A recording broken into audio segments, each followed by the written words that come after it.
Hello, আমি লাইভে সেভাবে আসি না। আজকে আমি একটা জিনিস দেখাতে, আমি যে কালপ্রিট তাকেও দেখাবো। I was driving and see কলকাতার সাদার্ন এভিনিউতে 27A এটার সামনে আমি রয়েছে এই মুহূর্তে। পুলিশও এসেছে, ছেলেটিকে ধরা হয়েছে। ওখানে তার বাইকটা রয়েছে, প্রচুর লোকজন এখানে রয়েছে। এবং কলকাতা শহরে আজকে আমি এই কারণেই এলাম লাইভে, আমরা এত কিছু প্রোটেস্ট করছি, এত কিছু চলছে, তার মধ্যেও একটি মেয়ের মিনিমাম নিরাপত্তা বোধহয় আজকের ডেটে আমাদের এখানে নেই। এবং আমি সেই কারণেই এলাম।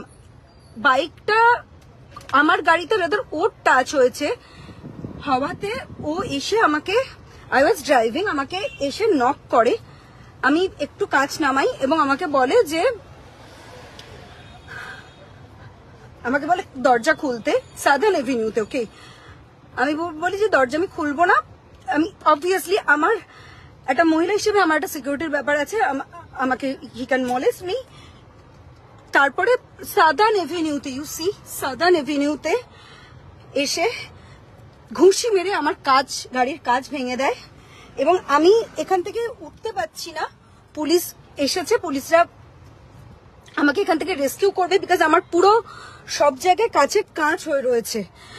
আমি এখান থেকে বেরোতে আমার কলকাতা শহরে এটা মেয়েদের সিকিউরিটি।